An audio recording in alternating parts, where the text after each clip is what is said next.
your boy, K-So Big Dipper.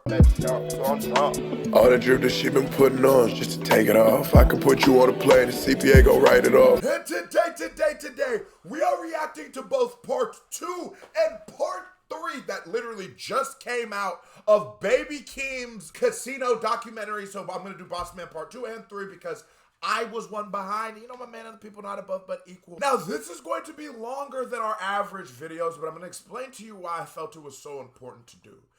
I call this place, this channel right here, the House of Hip Hop, and I really do mean it from the bottom of my heart. In fact, I want to give a KBD award to Baby Keem. In hip hop, a lot of times, because this is such a business and it's so monetary and it's like it becomes single driven, the art of an album gets lost a lot. And for those of us who have experienced hip hop for a long time, who experienced the rollout to Get Rich or Die Trying, you remember the picture of M and 50 and Dre when it came out on, I think, like XXL or The Source. I remember getting that magazine. I remember that shit being talked about in the barbershop, and he was unavoidable. I remember the rollout to Get Rich or Die. I already said that. That was a good one. The Carter 3 shit, even Finally Rich by Chief Keef. All these great rollout, and that is a part of it. It's like in wrestling, before the match, they cut promo. It's a part of what makes the experience so amazing. And Baby Keem is showing he is not going to sacrifice any of that. He is not willing to do it. This album is...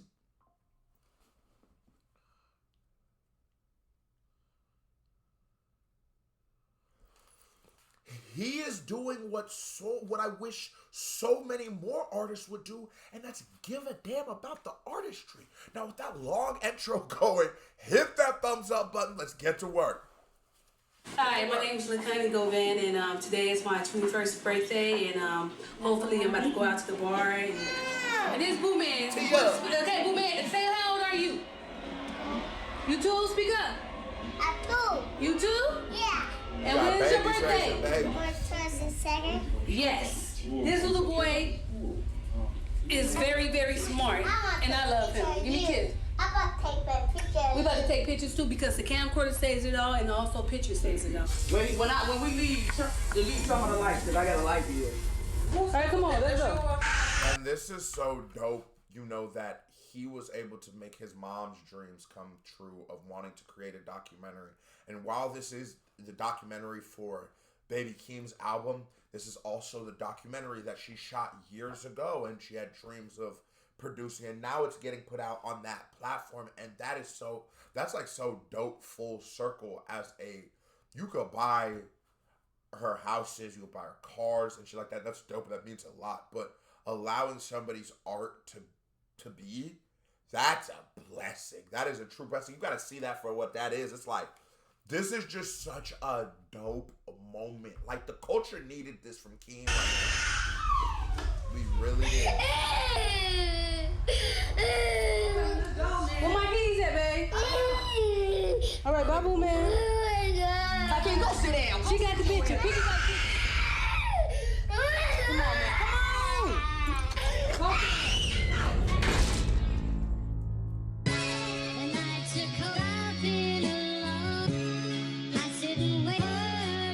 Booman.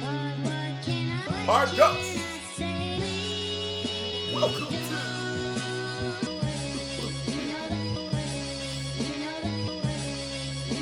Is that California?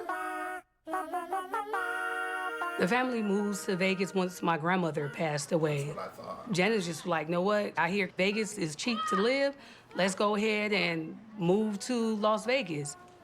Vegas is 10 times better than California. I love Vegas. Listen, if I didn't live in Texas, I'd probably live in Vegas. That as far as financial, not being afraid of like the neighbors, not being afraid of letting Hakeem be outside to play. He had to be like, he was little. He had to be Hakeem, like 4, 5. Yeah, he was like 4 or 5, yeah. When we stayed. Because he moved over here when he was like 2. Yeah. His mother, Janet, stayed over in the next apartment complex. Got it. But he was always with us. So it was my mother, her boyfriend at the time, my brother, and myself, and then Babe, you stayed right here. I stayed right here. He had a little girlfriend up in here. That little girl used to stay around. She used to knock on the door. What you doing? I'm coming for Keem. I'm like, oh, I got an auntie right here and an auntie over there. So I used to be like 4 years old going all the way around the big wheel.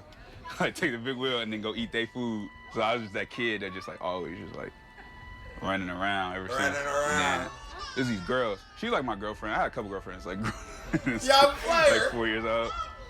And it's like, this was also very dope for Baby Keem is because I think we really needed more of his personality because he has a very dynamic personality in his music. It's a lot. It's big. It's deep. It's energetic, and I like seeing his personality be more like fleshed out. Just as an artist, getting to know him. I remember that Carter 3 documentary by Wayne. That was when I was convinced this is the greatest rapper of all time. It really speaks to the power of marketing. Right? It was this family.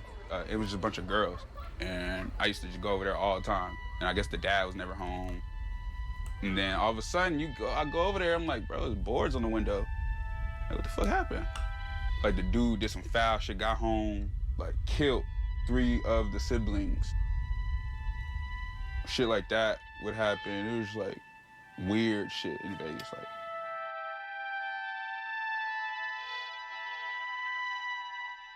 My name is. I ain't gonna lie though, I really believe it because, like, nigga, one thing I peeped once I started going to Vegas too, it's a different place. You gotta be really on point. You gotta be very careful. There's a lot of vulnerable people. Let's call spade a spade. We drunk, we turned up, whatever it is. There's a lot of predatory energy in there. And the same thing, you be careful in California too. You be careful in Texas, boy. You can get your shit knocked anywhere. You get tied up anywhere. But I will say that, and I will say, like, that's just so, I'm like, when you watch Cops and shit, especially, like, throwback Cops, go to YouTube, go to Cops, nigga, go to Love After Lockup, all that shit, like, 60-70% of that shit be in Las Vegas. I ain't gonna hold you. Las Vegas, I'm from New Orleans, Louisiana. Hakeem, that's my brother. When I came here from Hurricane Katrina in 2005, so I was a kid. But I was, of course, I looked at Vegas the same way everyone else looked at Vegas. I thought it was, it was nice and sweet, but it's like, it's not glamorous out here. I just seen like weird, grimy shit. Like I seen prostitution, pimping. It's everything. Homeless people, prostitutes, the gang banging is at an all-time high. The murders, the robbings, the killings. Right, and you go to Vegas thinking it's sweet and just know it's a lot of niggas from California. Real niggas really from that right there. Or a lot of niggas from everywhere just sort of enjoying the place. But I say the things like it's called Sin City for a reason for show, but any city can be a reflection of yourself. That's what I genuinely believe.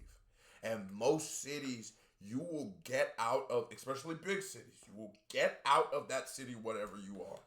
It's the city of sin for sure. Just shut up, Johnny. Streets filled with diseases and pleasing teachers. I ain't gonna lie, this is terrible for the Vegas nightlife, bro. Making me never want to go. Thank you. Gotta get your yogurts next time. You wanna have a good time?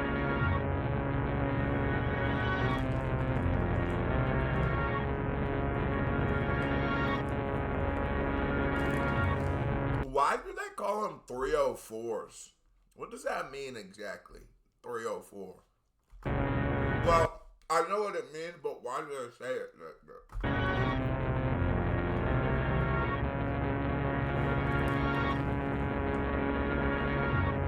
That she moving is just unforgiving. Let's get it. Right by the woods like real casino, my nigga. I really lay down. Come back into an beat. No way. Like keep it like chaotic. And I'm like, in hip hop, have we ever really had like the Vegas life experience like depicted? I can't think of like who was a Vegas rapper that we got in hip hop. Who's from Vegas? It didn't excite me. I know that. And not just like he was born in Vegas, but he like grew up in New York. Like a really from Vegas ass nigga. I'm like think I'm friend with got big way. My doggy chuck got your flight out of midway. I might just get up with y'all mañana. Whatever y'all heard of that night is just his say. The gay homie said you niggas is buns. Whatever you're doing, this shit is not giving. Shawty chose up on a whole nother nigga. The way that she moving is just unforgiving. Let's get it. Big by the woods, I grew up casino. My nigga, I barely had parents. I tell Diana my secrets. No, he's got some on this one. I ain't go. Kim got some, and it drops tonight. Kim got some on this one. Really my twin, like I look in the mirror. You just have. If y'all want me to live stream the album, drop got to in the comments. Got to. They right, but it's an incredible feeling to face all your fears. This game is good. Bush always gets fucked up every night. Bush be out 5 in the morning getting fucked up. All night, every day, bitch. I ain't never. Where we look on the ground? Bitch, I ain't never drunk. Man, this bitch, I don't know what the fuck she talking about. She be out here. I ain't never. I'm not never fucked up. The life in Vegas. Azaria's birthday. I take a picture of the store. Cameras on me now. I mean, we Hold on, be looking like this. But round. I'm fucking drunk and shit. You still doing cousin? Yeah, hold on. Girl, she asked me to go to the store, but she just don't know I don't have no license. Nah, fuck her shit up. She real drunk, y'all. Nancy, I'm fucked up. I'm not fucked up. Come here. Look. It's a genuine push. Yeah, we've been there. Hey, y'all going to the store? Hey, come here. Tell them come here. Come here.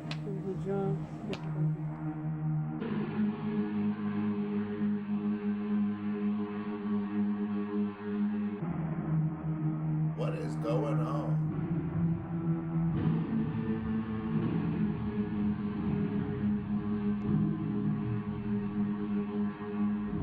Wait, that's his mom?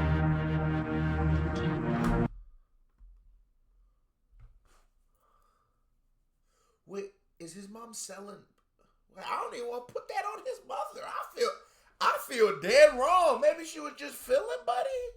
What's because she just drunk it? This is freaky. What's going on? I'm confused. See what I mean? That's how a female man put it down.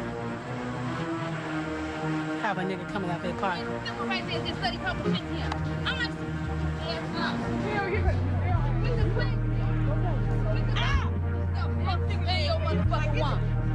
Or was that his auntie? Actually, I think that was his auntie. That was his auntie. Auntie is something. I run away. Let me get it again. I like that lyric better. I run away on Mother's Day. Yeah. I run away. I fear the way. When we started feeling like we have to take care of Hakeem was when he was about like 2 years old. It's not that Janice did not want to have a kid. It was more so that during the time when she was pregnant, she was having complication with Hakeem's dad. So then she would like go in and out of like crying, and then it was her first kid. You know, so it's not that she didn't want to have him. It was just complicated. Just loop the first half. No. You never know somebody's struggle. Like, I know we always see people where they're going, where they've gotten to in life. We see you when you're successful, when you made it to the limelight. But it's like, man, niggas don't know what niggas is going through on a daily basis. Niggas don't know where niggas came from and shit like that. And it's like, yeah, I come on, man. I went to a high school that had daycare for all the single moms. That's not funny, but it's like, God, that's crazy. But that's just the reality. And and a lot of them grow up just fine, but a lot of them don't too. And there's difficulties that come with a baby raising a baby, for sure. You can do it, but it's hard. But raising a kid is hard. So adding a little extra hardness to it, like still being in high school, still whatever your struggle is as that young parent. You know, she a little older than that. I know that's a genuine struggle because I've seen it. On Mother's Day, so cold and I don't feel love. My love is straight. I feel the straight. I feel the way. What was behind that nigga? No love away. So far away. Somewhere away. So cold. Hey, and for all the young mothers and shit, man, I know maybe you thinking like 2 steps ahead and like what, like, the importance of having a father in the life of a child, for sure. That is very important. But, man, just be careful in the pursuit of a nigga running behind a nigga when you have a kid. Just be careful, because that's also a story I've seen a lot of times where a child, and this is about this nigga and his mom, so I don't play them a little weird. I don't have niggas say shit about my mom on the internet. I'm not talking about his mom, but just to speak to this like as a piece of art, right? Or like as an allegory, something we could learn from. It's just like, be careful, because these niggas don't be as solid as you think, and your kid is very important. And if your kid feels like he got thrown away to the side for a nigga, they gonna resent you for that. And on top of it, you don't know what strange men you're inviting into these kids' lives. You don't know what kind of situations and trauma you're bringing onto your kid because your fear of loneliness, which is an understandable fear, a fear that a lot of people have. And I'm not even in this bitch like a holier than thou moment. No, it's just a lot of niggas be scared to be alone. I don't want to be alone. Shit, I got dogs, I got a girlfriend, I got all kinds of shit. Nobody likes to just be alone, right? I do like to be alone sometimes, I ain't gonna lie, but most people don't just like to be alone, right? But I get it. But at the same time, you still need to be aware. And sometimes we need to normalize living in our discomfort and not always needing to pursue comfort at every moment, because it always comes with the cost. Which reminds me, I should spark this When you shit push my love, when you can't even love, so cold, so cold. When you turn back away. So how about you, Iverson, help lady? Lady? I don't see a lady. Shut up. What's up, Kimmy? Guess.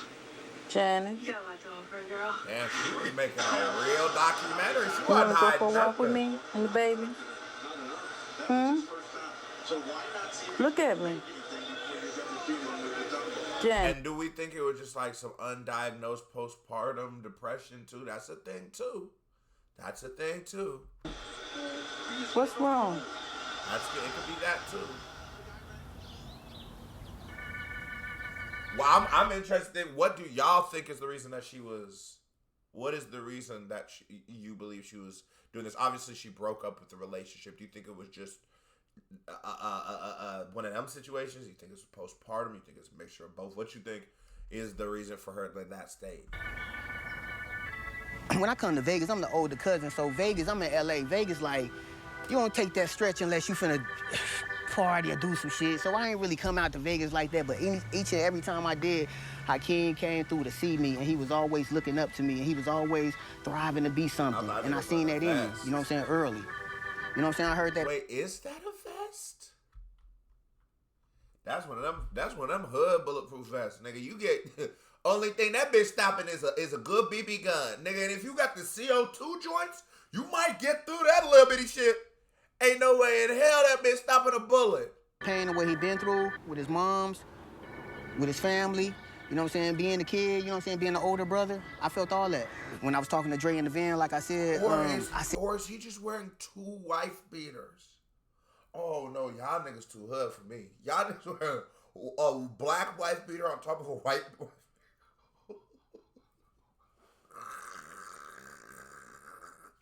Oh, you West Coast niggas is different. Y'all West Coast. Oh yeah, he'll shoot something for sure. I respect your gangster, Pepper. Yeah, man, Hakeem gonna blow. I seen it in him. You feel me? Like, I was like, he gonna blow. That hip-hop saved lives. Hip-hop saved lives. Boom! Get out the way! Get out the way! Get out the way, bitch! Get out the way! Man, it's just genuine. From a kid, bro, the culture is powerful. Get out the way. Get out the way, bitch. You know, like, look this. No! I'm about to lights out. What's this?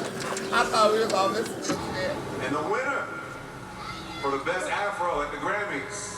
And we back with part 3 as promised. Let's get to work. Hold on. Knock it in. In bathroom services. A little longer. I want you to say, hi, my name is Hakeem Jamal Carter. I'm 5 years old. Okay? Century spray.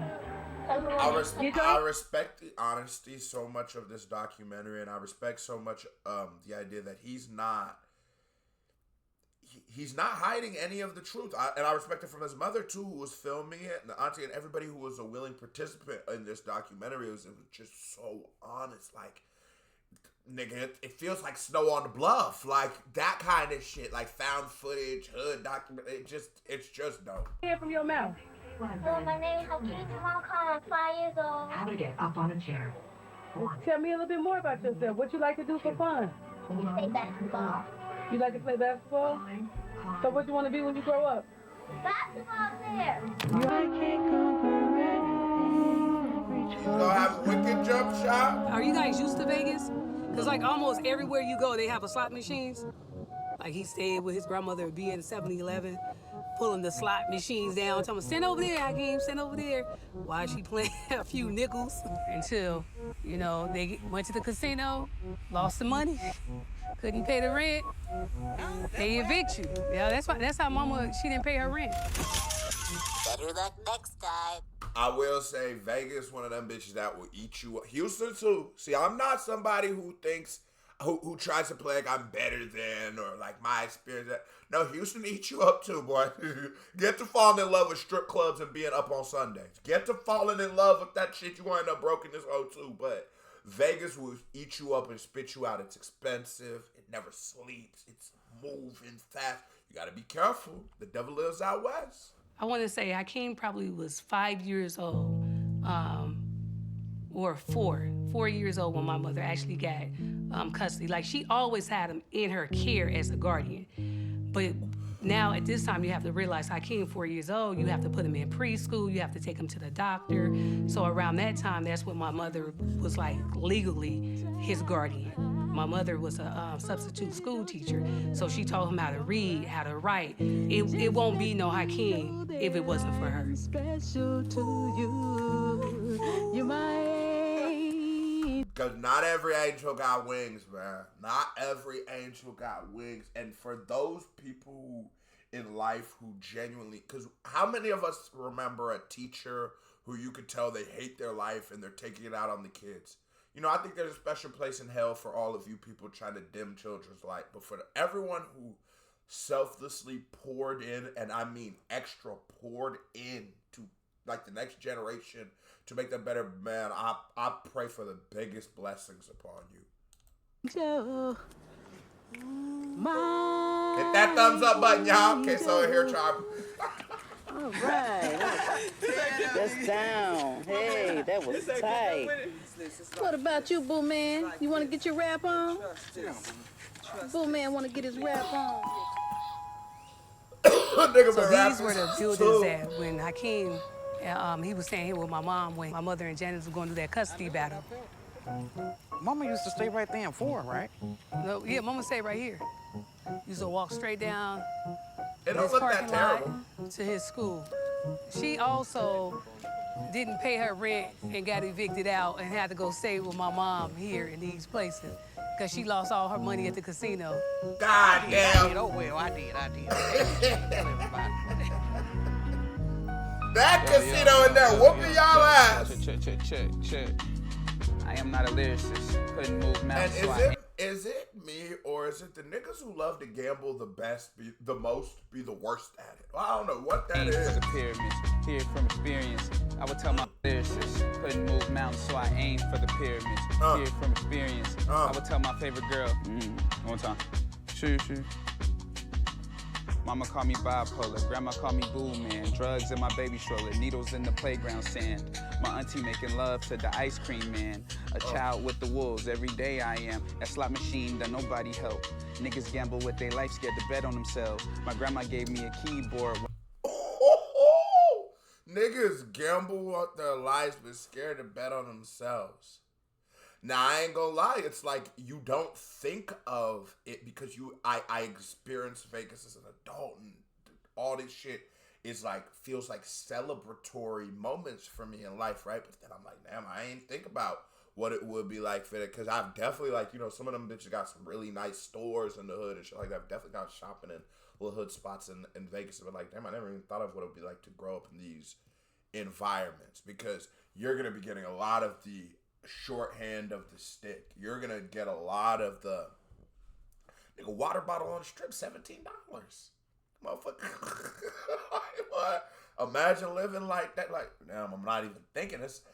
I'm excited to hear this album. I really, really am. When I was 12, Connie got me out the group home when I was 6. Too many alcoholics around. When grandma went to jail, I was sure I wouldn't be found. Should've stayed with Jarrell.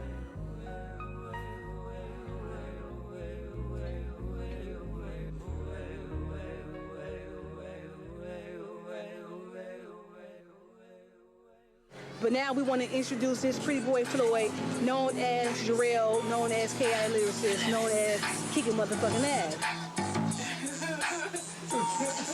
He was a rapper. Whatever happened to keeping it real besides hating on one another? Just because I moved out of the ghetto, they want to call me a bust, and that's the problem with brothers. Can't stand to see you make it. My brother Jarrell, he was the rapper, like in the family. He been rapping since from Chicago to L.A. to Las Vegas, and he was just always rapping.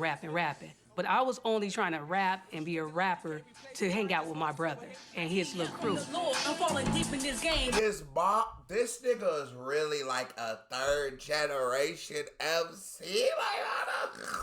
I'm chatting with the words that I never heard. My first raps was my auntie Jackie, man. She used to go by Jack in the Box.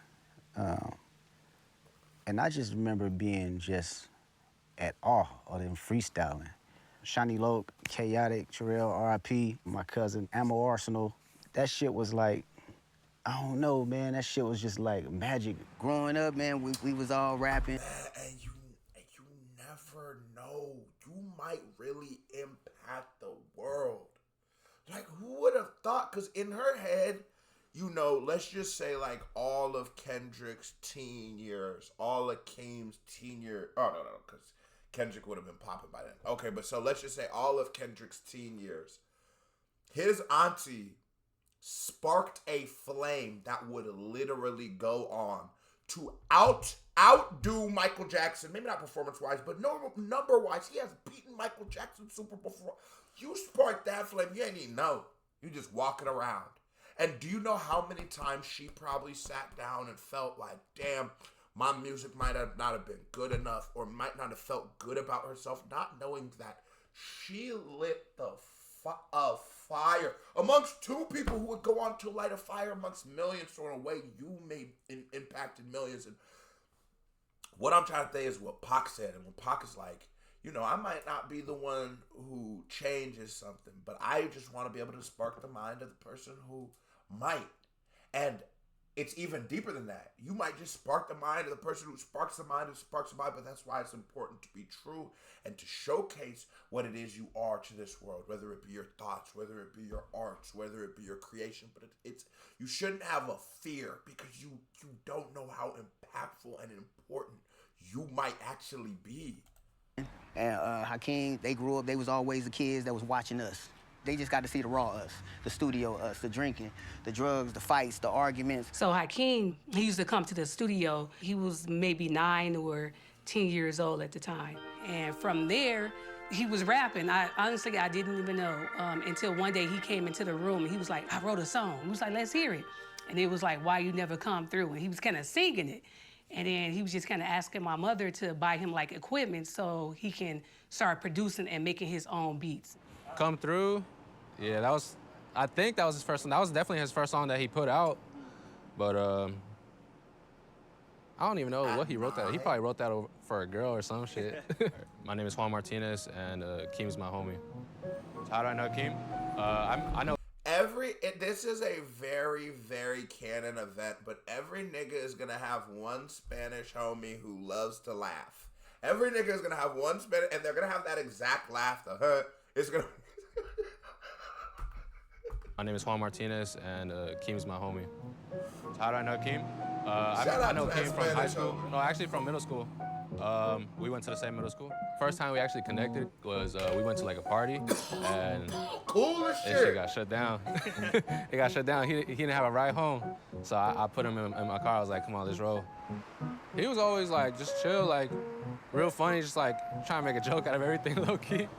He was also like a real smart ass dude, like knowing about computers and shit. Like he a nerd. He used to play like Minecraft and shit. See, everything's lit up, but if you want a specific Baby scale, you can go here on the top. he was focused when everyone else was, children. He had his head on straight. He was already paying bills and taking care of his little brother, and he had a car, and he was working at Walgreens, and we were trying to have fun and party. When we go to his house, where it'd be a two-man, we'll be in the studio. His room was a studio. I watched him make his studio from scratch. Real nigga. And teach himself. For one, he wasn't rapping at first. Bro was making beats.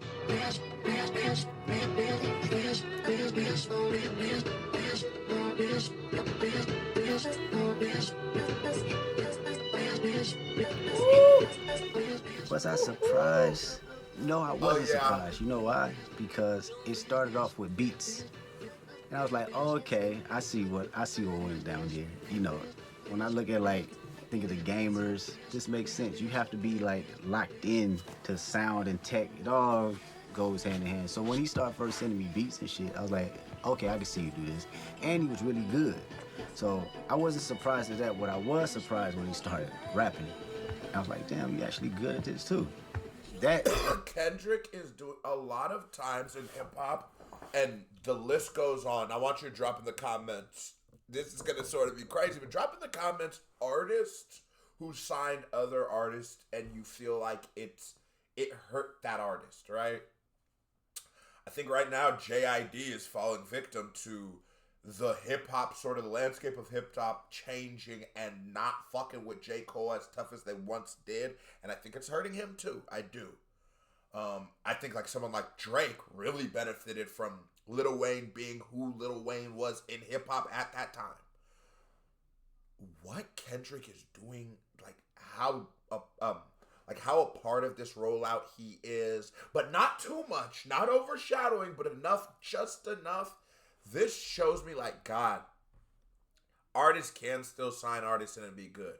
Because other than Meek and Ross, it's been a while. It's been a while since an artist came with another artist. Moneybagg Yo came with I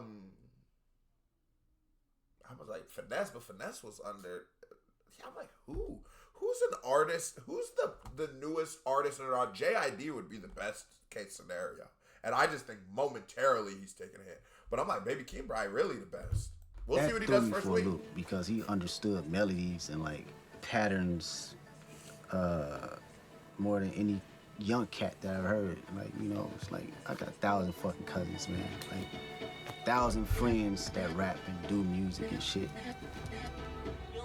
Out of all of them, he was the best one at 14, 15 years old. He always knew, nigga, I'm gonna come back. Take these beats. Let me see what you do with these beats. You know what I'm saying? My whole thing, you gotta work for this shit. I don't give a fuck who you is. From my point of view, I treat you just like you was Joe Blow off the corner. Let me see what you can do personally. The songs, upload it. Let me see if you can generate some buzz for yourself. Regardless if people liked it or not, he was posting his own shit. Whether he got 2 likes, he gonna post the next one. And then post the next one. Just kept going until opportunity found him. And that's how you align yourself with life.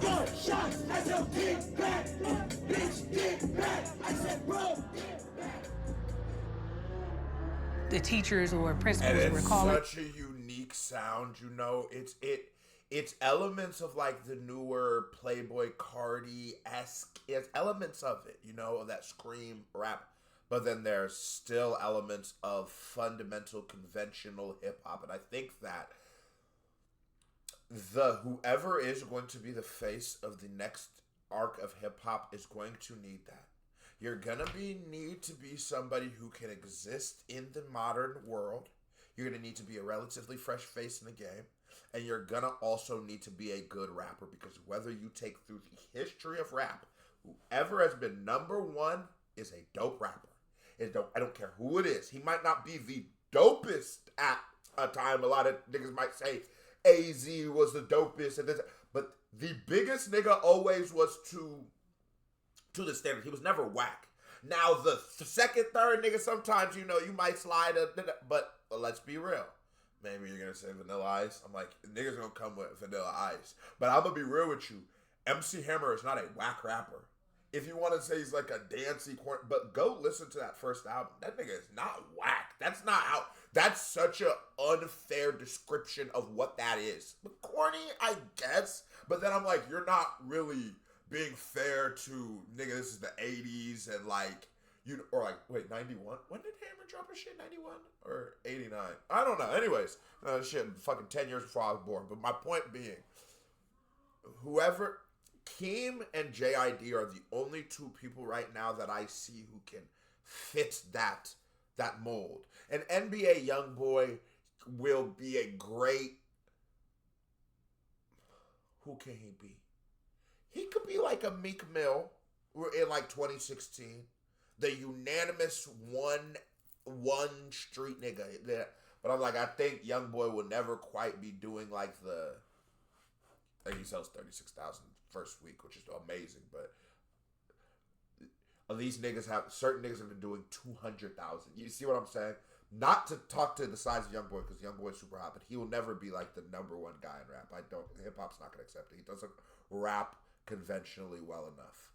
Me, because he was in California making music. So I called Kendrick and I was like, hey, you know, the principal just called and they just worried about like what's going on with Hakeem, and you know, they're saying that they're gonna send out someone for educational neglect. Yeah, he would be in his room for a minute. The only time he would probably go out was probably just to eat.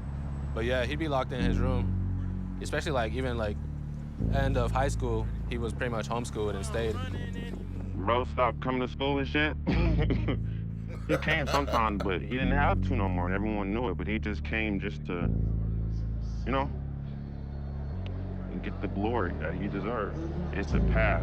He never left me or been like, bro, you gotta wake up. And by the time I went to prison, he was already Baby Keem, so that's how we split. So it was like when I hit my lowest, he hit his height. And be like that. I'm not bitter about his success because that's not my success. We make our own choices. I don't think anybody really ever understand where I'm coming from unless they watch their best friend become a superstar. No, that is what he's saying. If you can't understand what he's saying, you're just not human. There is some kind of like he is well enough to know that is hate, but we all got those kind of like weird feelings in us sometimes, and especially when you're sitting in a jail cell. I'll be like, I get it. I was one of those niggas till I heard Young Thug snitch. I'm like, I get it, nigga being in a jail cell just mad bitch, and you just need something, some kind of. I get it. I get how you could get in that situation. Would I do that? Probably not. But can I see how niggas do some shit like that? Yeah. So I totally understand him feeling that. But I like that he doesn't like hold a resentment. It just sort of sounds like he wants his buddy back. But I'm like, yeah, I totally get that. I feel like that's more than fair. You hit your low while he hit his heights. You're not talking about it.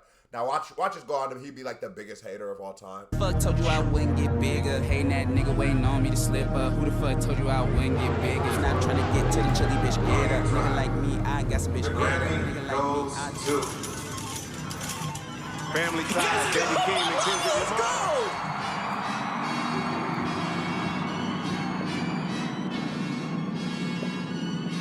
Don't need nobody to ask, cause nigga, you ain't got no game. Now, this is how you put an artist on, nigga. You got this nigga at a Grammy. This is how you put an artist. I ain't even remember this nigga already got a Grammy. They put Keem. I like how TDE PG Lane do it. Now, I think with Doechii, it was too much of it. It was too much, because it's not like, let's act like those song isn't fire. I might have to react to that joint. If this been hit 5,000 thumbs up, I might have to react to it after I do the album. But it's like, not saying Doechii's music wasn't good, but I just think they put a little too much diesel on that motherfucking fire. You should have just been using, I almost said petroleum, this regular fuel. You was using diesel on Doechii. But Keem, I feel like everything matches. I'm like, I feel like we're on the cusp, like the precipice of watching a superstar being created. Hey, you know what? Fuck you. No nigga, fuck you. Now we looking out for trouble. We was 6 deep in the hood, though. Keeping my mystique when I hustle. Nigga trying to do the impossible. Burn out in traffic going bunkers. 992 Boogie Monster. Nigga, whole time. Yo. Niggas wanna do shit like parts. I be big ass with the #1 lyricist.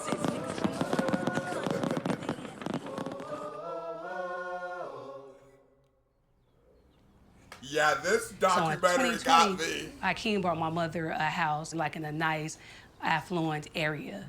And yeah, my mother was so happy about that house. My mother said the best thing in life that ever happened to me was when she was given that house. Yeah, she was happy. Yeah, man, that's his grandma. And Man. I said he made his mom his mom's documentary, or is this his auntie's documentary? And bought his girl. He did everything. This is what a realist. You did all the real nigga checklists, bro. It's you and Master P for realest niggas all time right now. Baby Keem and Master P. Yeah, man, my auntie, she took care of all of us. She the reason why I'm down here. You feel me? She put me in that car. So, you know what I'm saying? My auntie was the foundation of everything. Right. It's kind of like when she died, it kind of like, everybody kind of like, because already when Grands died, you already know how the family just dismantled. But saying like when my auntie died, the family really dismantled, G.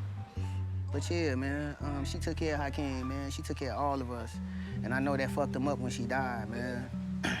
But, you know, that's life, man. You move on and you get better. My grandma used to love homeless people. Like, just homeless people in general. That was her thing. She used to always have these, like, men, like, these homeless, like, ish men, homeless-ish type men, like, you know. I know exactly what she would send me out with them to go sell candy. That's how I learned how to lie, bro. I don't have to lie. Like, my grandma was like, tell them you basketball team. My grandma had diabetes, so, like, we would just walk all the time. That was her thing. So I would just have to go with her. I used to be hot, and I would walk, and then we used to sell candy. That was, like, the two things. So walking home with my grandma, shit crazy. Something always was, like, fun, though, about it.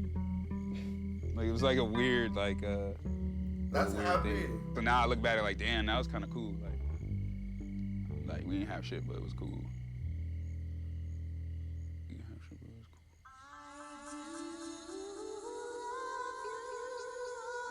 Janice, why don't you? Janice, why don't you? Janice, this why y'all album. some music? Put some music on in here. I'm almost so geeked, I'm scared. I'm like, man, if this album is ass, bro, I might cry. I'm gonna be like, bro, what? How? Yeah. I'm gonna tell this back. If I didn't have to babysit, I wouldn't go no day on. I'd be on my bike going to the club. Richard, turn that radio on over there. On my bike going to the club. I'm gonna put some old-fashioned music on. Janice, go over there, sit next to your son. I'm gonna video y'all's car too. I'm gonna get y'all a pretty car. So when y'all get y'all expedition, y'all will say, this is what we had before we got the expedition. Come on, do you gotta make us feel old? You feel old, baby. What, the music? Now I wanna go outside in the rain with somebody I love. It may sound crazy, it may sound crazy, but I wanna go outside.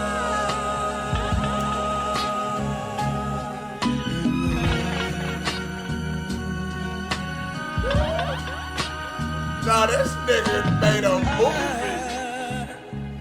I think I'm gonna cry.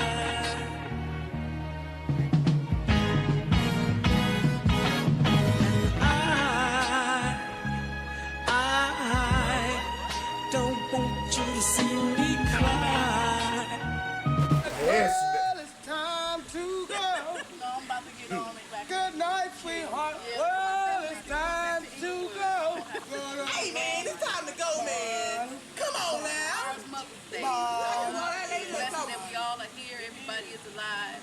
This is a blessing. Thanks to God and His Son, Jesus Christ. You ugly. Right. So that's why we all are here because of His Son. Look like a wild cat. Man, I don't know what to say, bro.